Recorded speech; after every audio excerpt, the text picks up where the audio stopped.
नमस्कार, स्वागत है आप सभी का स्टार न्यूज में और मैं हूं आपके साथ जुबैर चौधरी। वक्त तो चला अपना उत्तर प्रदेश का, जहां सबसे पहले बात करेंगे झांसी की, जहां पर जल विहार महोत्सव के दौरान रसियंस का डांस देखकर लोग बेकाबू हो गए। इस बीच पुलिस ने लोगों को लाठी डंडों से पीटकर दौड़ाया। तो झांसी में रशियन डांसर को देखने के लिए इतनी भीड़ उमड़ी कि पुलिस के पसीने छूट गए। दरअसल नगर पालिका प्रशासन ने प्रांतीय जल विहार महोत्सव में स्वीट नाइट का आयोजन किया था, जिसमें रशियन डांसर्स बुलाई गई थी। रशियन डांसर को देखने के लिए हजारों लोग उमड़ पड़े। इस दौरान भीड़ बेकाबू हो गई। आरोप है कि किसी ने पुलिस पर पत्थर फेंका, जिससे गुस्साई पुलिस ने भीड़ पर जमकर लाठियां बरसाई, जिसमें करीबन 2 दर्जन से भी ज्यादा लोग घायल हुए। वहीं 2 लोगों को ज्यादा चोटें आई हैं। हैरान कर देने वाली बात यह है कि एसएसपी राजेश ने स्वीट नाइट कार्यक्रम के आयोजन पर रोक लगा रखी है। लिहाजा सवाल उठ रहा है कि रोक के बावजूद स्वीट नाइट का आयोजन क्यों और किसके इशारों पर किया गया। फिलहाल लाठीचार्ज का वीडियो सोशल मीडिया पर जमकर वायरल हो रहा है।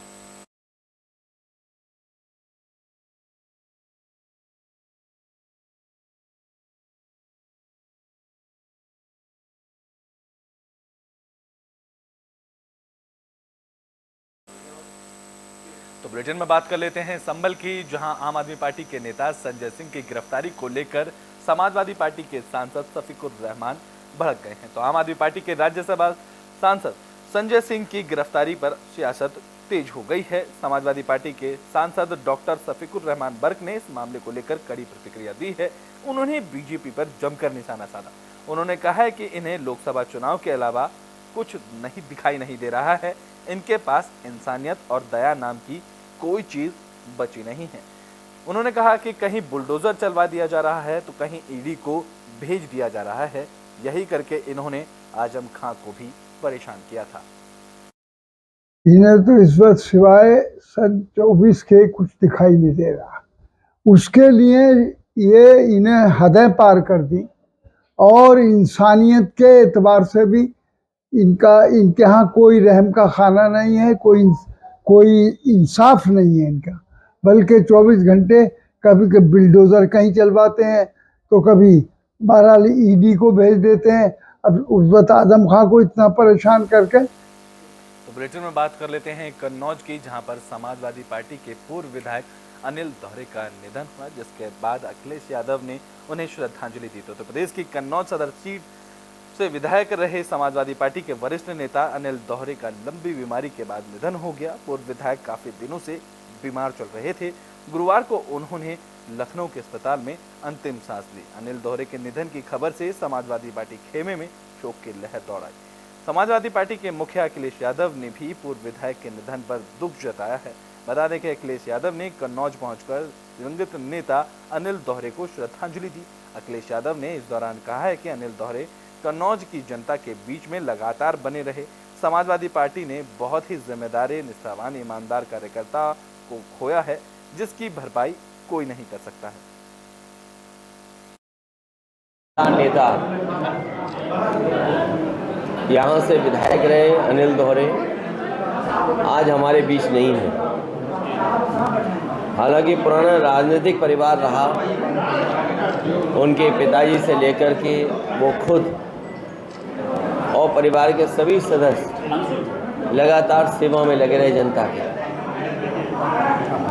कन्नौज की जनता के बीच में सुख दुख में लगातार बने रहे। समाजवादी पार्टी ने एक बहुत ही जिम्मेदार, निष्ठावान, ईमानदार कार्यकर्ता और नेता खोया है।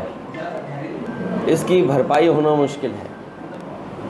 इस समय पे हम यही ईश्वर से प्रार्थना करते हैं कि इस दुख की घड़ी में परिवार को हिम्मत मिले। राजनीति की शुरुआती दौर से ही मैंने उन्हें देखा है। हमें बहुत से नेताओं के साथ और राजनीति में उनको साथ कैसे काम किया जाता है वो लगातार हम लोगों ने देखा है। अनिल दोहरे उनमें से थे जो ईमानदार थे और कोई बात कभी राजनीति में छिपाते नहीं थे। कैसी भी राजनीति। तो बुलेटिन में बात संभल की कर लेते हैं, जहां मदरसे के आधुनिकीकरण को लेकर समाजवादी पार्टी के विधायक जियाउर रहमान बर्क ने योगी सरकार पर जमकर निशाना साधा है। तो यूपी में मदरसों के मॉडर्नाइजेशन को लेकर अब सियासत शुरू हो गई है। जियाउर रहमान बर्क ने इस मामले को लेकर योगी सरकार को घेरा है। उन्होंने कहा है कि जो मदरसे पहले से ही आधुनिक हैं, उनके शिक्षकों का कई सालों से वेतन रोक कर रखा गया है। आखिर वो शिक्षक कैसे बच्चों को पढ़ाएंगे और अपने परिवार को पालेंगे। उन्होंने योगी सरकार से जिन शिक्षकों की सैलरी रुकी है, उनकी सैलरी देने की मांग की है। उन्होंने आरोप लगाया है कि सीएम योगी आदित्यनाथ सिर्फ धर्म विशेष के नाम पर शिक्षकों का हक मार रहे हैं। उनके अगर शिक्षकों को आपको कई कई साल का अगर आप वेतन रोक करके रखेंगे तो वो कहाँ से पढ़ाएंगे और किस तरह से अपने घर का परिवार का खर्चा उठाएंगे। तो मैं यही कहूँगा कि आप जहाँ आधुनिकीकरण करने की बात करते हैं और नए उसके अंदर सब्जेक्ट कंप्यूटर वगैरह की तालीम दिलाने की बात करते हैं, हम कब मना करते हैं। हम भी तो यही कह रहे हैं कि हमारा जो मदरसा है वहाँ भी तालीम दी जाती है। तो बुलेटिन में बात संभल के कर लेते हैं, जहां राजपुरा बीडीओ पर महिला सचिव के साथ बदतमीजी करने का आरोप लगा है, जिसके बाद अब महिला सचिव के समर्थन में ग्राम प्रधान उतर आए हैं। तो संभल के राजपुरा बीडीओ पर गंभीर आरोप लगे हैं। आरोप है कि बीडीओ ने महिला ग्राम सचिव से अभद्रता की। इस मामले को लेकर क्षेत्र के ग्राम प्रधान बीडीओ ऑफिस पहुंचे और बीडीओ के खिलाफ जमकर प्रदर्शन किया। प्रधानों ने महिला सचिव का समर्थन कर बीडीओ के खिलाफ कार्रवाई करने की मांग की। बता दें कि ग्राम सचिव विकास अधिकारी कमलेश सचान से मिलने पहुंचे थे।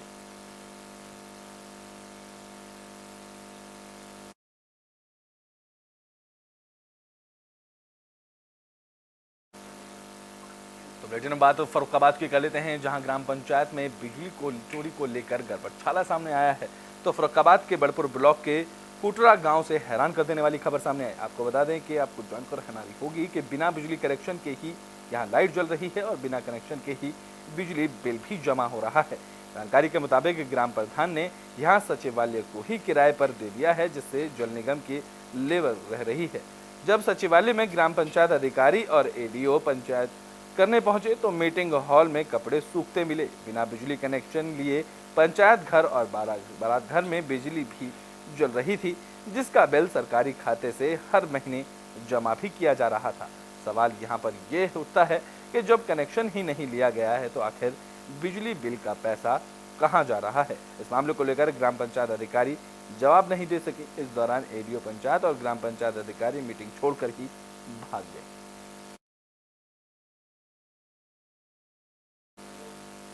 तो बुलेटिन में बात तो शाहजहांपुर की कर लेते हैं, जहां विभिन्न प्रतियोगिताओं का समापन अब हो गया है।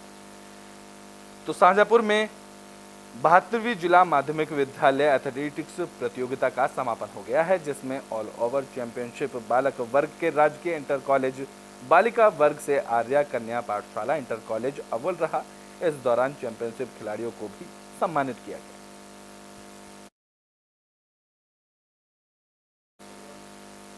तो बुलेटिन में बात शामली की कर लेते हैं, जहां दो पक्षों में जमकर मारपीट हुई। इस दौरान ग्रामीणों ने पुलिस पर कई आरोप लगाए हैं। तो शामली में दो पक्षों के बीच मारपीट का मामला सामने आया था। इस मामले में पुलिस पर एक पक्षीय कार्रवाई करने का आरोप लगा है। लोगों ने मामले को लेकर एसपी से मुलाकात की, साथ ही अवैध हथियारों के साथ आरोपियों की वीडियो भी पुलिस को सौंपी।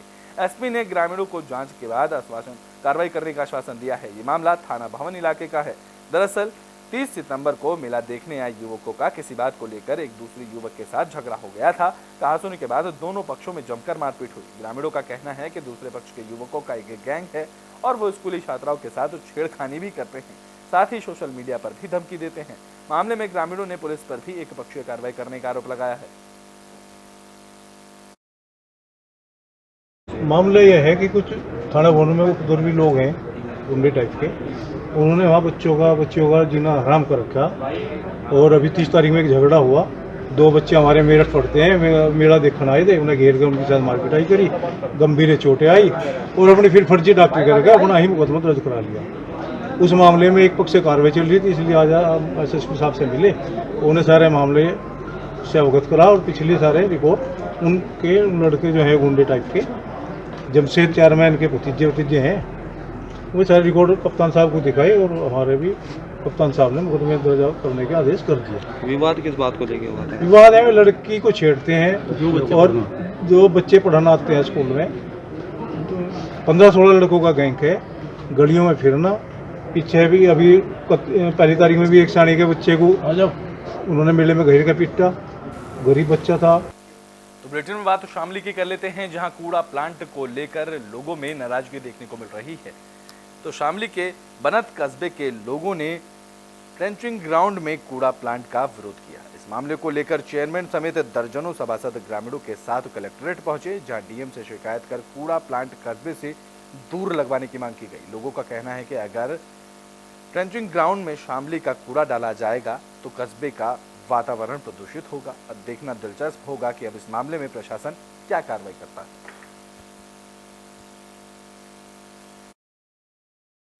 हमें कल न्यूज़पेपर के माध्यम से पता चला है कि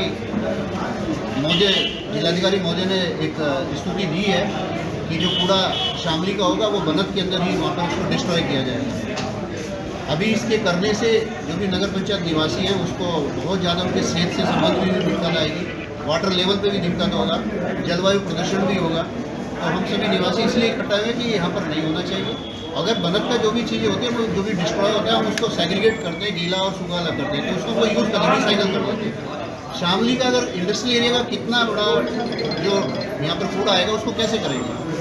और शामली के पास तो बहुत लैंड है, वो खुद अपना देखें जो नगर पंचायत को किया हुआ है। और ख़ास तौर से ये रूल रेगुलेशंस है कि कहीं भी अगर देखा जाए 5 किलोमीटर से दूर होना चाहिए रिहायशी इलाके से। हमें कल न्यूज़पेपर के माध्यम से पता चला है कि बुलेटिन के आखिरी में बात बहराइच की कर लेते हैं। बता दें कि नेपाल में 2 पक्षों में मारपीट हुई थी, जिसका असर बहराइच में भी देखने को मिला था। बता दें कि 3 दिन बाद अब कर्फ्यू में ढील दे दी गई है। तो बहराइच में नेपाल के बांके में हुई झड़प का असर देखने को मिला था। बता दें कि नेपाल के बांके में 2 समुदायों के बीच झड़प के बाद कर्फ्यू लगाया गया था। तीसरे दिन कर्फ्यू में ढील दे दी गई है। हालांकि रात्रि कर्फ्यू अभी भी जारी रहेगा। नेपाल बॉर्डर बंद होने के कारण भारत नेपाल की रुपाईडीहा सीमा पर बड़ी संख्या में ट्रक इकट्ठा हो गए थे। नेपाल बॉर्डर पर आवागमन जहां शुरू हुआ है, नेपाल के लिए रवाना हुई। बता दें कि नेपाल में दोनों समुदाय के बीच हुई इस झड़प में 5 पुलिसकर्मी समेत 22 लोग घायल हुए थे, जिनमें 21 को अस्पताल से डिस्चार्ज कर दिया गया है और एक का इलाज अभी भी चल रहा है। सोशल मीडिया पर धार्मिक दुष्प्रचार के मद्देनजर सांप्रदायिक हिंसा भड़क गई थी, जिसके बाद प्रशासन को कर्फ्यू लगाना पड़ा था और तीसरे दिन बाद अब कर्फ्यू में ढील दी गई। जो नेपालमा जो 2 पक्षको भिडन्त भएको छैन, यो भनेको के हो भने साम्प्रदायिक दंगा पनि होइन र धार्मिक दंगा पनि होइन। यो कोही उच्छृङ्खल खाले व्यक्तिहरू, कुनै उच्छृङ्खल अलिकति नेगेटिभ एम राखेका व्यक्तिहरूले गरिएको एक किसिमको योजना हो र त्यो चाहिँ अहिले नर्मल छ। यहाँ त्यस्तो कुनै पनि किसिमको घटना छैन। आज नेपालगञ्ज शान्त छ, तपाईहरु जान सक्नुहुन्छ, देख्न सक्नुहुन्छ, कुनै चीजको त्यस्तो झै झगडा छैन, नर्मल छ। घायल 2-4 लोग घायल हुआ, लेकिन 2-4 जना घाइते भए, तर त्यो धेरै ठुलो घाइते होइन, नर्मल हो र 2 पक्ष कुनै पनि समुदायको भिडन्त भएको छैन। यो प्रहरीसँग चाहिँ विवाद हो, प्रहरीसँगै चाहिँ विवाद भएको कारणले गर्दा मात्र। नेपाल बॉर्डर पर आवागमन जहां शुरू हुआ है, वहीं अब लोग नेपाल से भारत में जरूरी वस्तुओं की खरीदारी करने के लिए आ रहे हैं, क्योंकि 3 दिनों तक नेपाल में 2 समुदायों के बीच भिड़ंत होने के बाद कर्फ्यू लग गया था। मेरे साथ नेपालगंज के कुछ व्यापारी मौजूद हैं। आपका क्या नाम है? अच्छा, नेपालगंज में जो झड़प हुई, उसके बाद कर्फ्यू लग गया था, अब कैसी स्थिति है और क्या माहौल है? अब कंडीशन से बहुत अच्छा है, आने से आवागमन भी हो रहा है। क्या लगता है आपको कि फिर से किसी प्रकार की झड़प या कुछ हो सकता है? होने का कंडीशन है, अगर दोनों का अगर शांत रहेंगे तो नहीं होगा, यहाँ पे शांत। तो यूपी के बुलेटिन अपना उत्तर प्रदेश में भी के लिए बस इतना ही। देश और दुनिया की तमाम खबरों के लिए देखते रहें एबी स्टार।